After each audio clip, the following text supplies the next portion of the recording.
वामदेव आदिक ऋषय पूजे मुदित महीश। दिए दिव्य आसन सबहि सब सन लही आशीष। अर्थात राजा ने वामदेव आदि ऋषियों की प्रसन्न मन से पूजा की, सभी को दिव्य आसन दिए और सबसे आशीर्वाद प्राप्त किया। बहुरी कीन्ह कौशलपति पूजा, जान ईश सम भाव न दूजा।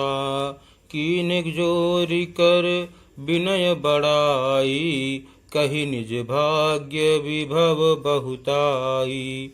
अर्थात फिर उन्होंने कौशलाधीश राजा दशरथ जी की पूजा उन्हें ईश महादेव जी के समान जानकर कि कोई दूसरा भाव न था। तदंतर उनके संबंध से अपने भाग्य और वैभव के विस्तार की सराहना करके हाथ जोड़कर विनती और बड़ाई की। पूजे भूपति सकल बराती, समधि सम सादर सब भांति। आसन उचित दिए सब काहू, कहूँ काह मुख एक उछाहू। अर्थात राजा जनक जी ने सब बरातियों का समधी दशरथ जी के समान ही सब प्रकार से आदर पूर्वक पूजन किया और सब किसी को उचित आसन दिए। मैं एक मुख से उस उत्साह का क्या वर्णन करूं। सकल बरात जनक सन्मानी, दान मान बिनती बरबानी। विधि हरिहर दिशि पति दिन राऊ, जे जानहि रघुबीर प्रभाऊ। अर्थात राजा जनक ने दान मान सम्मान विनय और उत्तम वाणी से सारी बारात का सम्मान किया। ब्रह्मा विष्णु शिव दिक्पाल और सूर्य जो श्री रघुनाथ जी का प्रभाव जानते हैं। कपट विप्र बर बेश बनाए, कौतुक देखहि अति सचुपाए। पूजे जनक देव सम जाने, दिए सुवासन बिनु पहचाने। अर्थात वे कपट से ब्राह्मणों का सुंदर वेश बनाए बहुत ही सुख पाते हुए सब लीला देख रहे थे।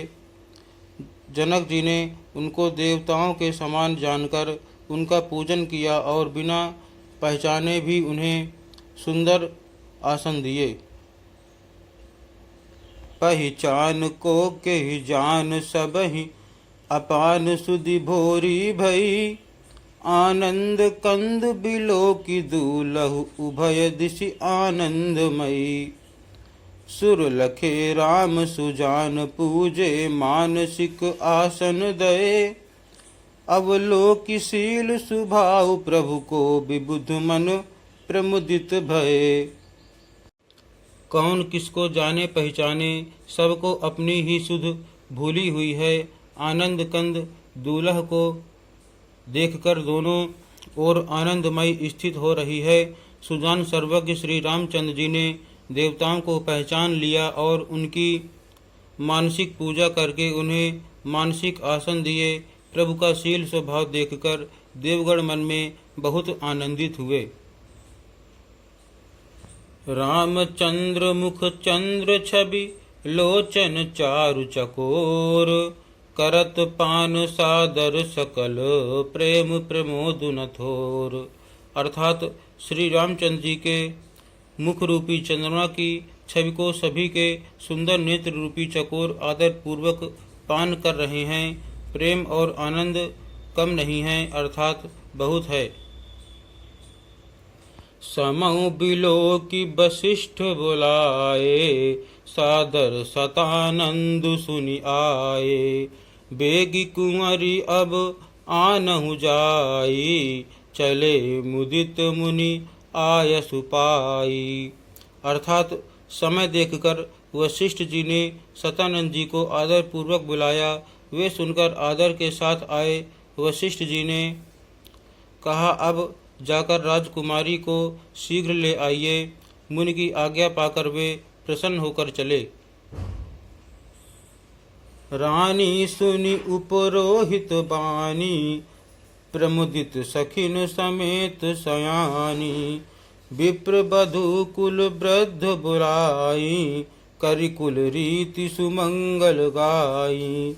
अर्थात बुद्धिमती रानी पुरोहित की वाणी सुनकर सखियों समेत बड़ी प्रसन्न हुई।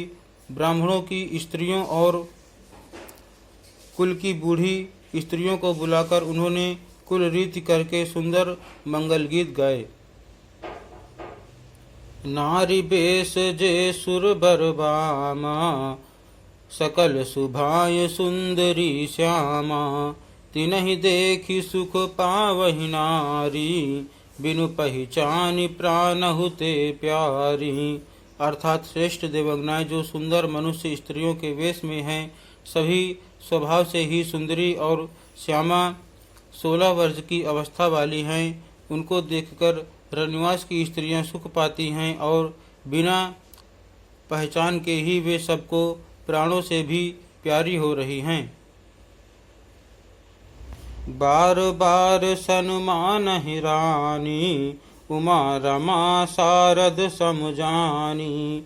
सीय संवारि समाज बनाई, मुदित मंडपहि चली लबाई। अर्थात उन्हें पार्वती, लक्ष्मी और सरस्वती के समान जानकर रानी बार बार उनका सम्मान करती हैं।